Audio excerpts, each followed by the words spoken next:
আসসালামু আলাইকুম এভরিওয়ান। আমি আজকে ফুলকপির কারি রান্না করে দেখাবো। তেল দিলাম প্রথমে কড়াইতে। তেলটা একটু গরম হয়ে আসলেই আমি এখানে পেঁয়াজ কুচি দিব, না ফুলকপি দিব। ফুলকপিগুলো আগে তেলের মধ্যে একটু ভেজে নিব। ভেজে নেওয়ার পরে তারপর ফুলকপিটা যখন একটু বেশি ভাজা ভাজা হয়ে আসবে তখন ফুলকপিটা আমি ভালো করে তেলের মধ্যে এসে যে গন্ধটা করে ওই গন্ধটা আর হবে না। তারপর আমি পাটার মধ্যে এখন পোস্তদানা আর একটু কাজু আর কিশমিশ বেটে নিচ্ছি, যাতে করে গ্রেভিটা অনেক মজা হয়। ফুলকপি এভাবে একবার বানিয়ে খাবেন, খুবই মজাদার, খুবই ভালো লাগবে খেতে, অনেক অসাধারণ। তারপর পেঁয়াজটাকে আমি একদম পেঁয়াজ দিয়ে দিলাম, ফুলকপিটা ভেজে তুলে ফেলছি এবং পেঁয়াজ দিয়ে দিছি। পেঁয়াজটা একটু শক্ত টাইপের, সাদা পেঁয়াজ তো আমাদের এখানে সাদা পেঁয়াজটাই পাওয়া যায়।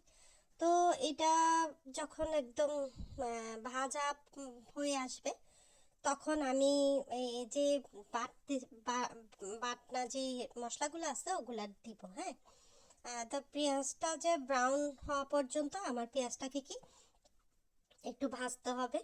ভাজার পরে যখন এই যে ব্রাউন হয়ে আসলো তখন আস্তে করে যে বাটা ইয়াগুলো আছে যেগুলো বাটছি আমি, এই যে পোস্তদানা কাজু কিশমিশ, ওগুলা করব সুন্দর করে দিয়ে দিব।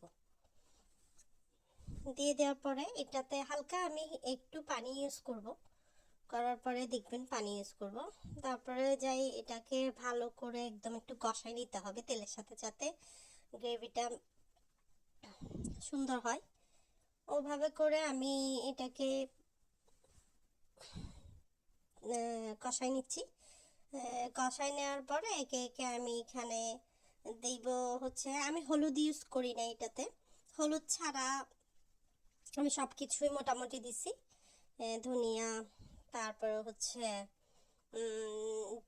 এটা হচ্ছে জিরা, একটু জিরা, তারপরে এটা রসুন পাউডার, তা এইগুলো দিছি। আর একটু চিলি, রেড চিলিটা দিয়ে এটা পরিমাণ মতো সব কিছু দিয়ে নিচ্ছি যাতে খেতে খুব সুস্বাদু মনে হয়। তো এটাকে ভালো করে একদম কষাই নিতে হবে।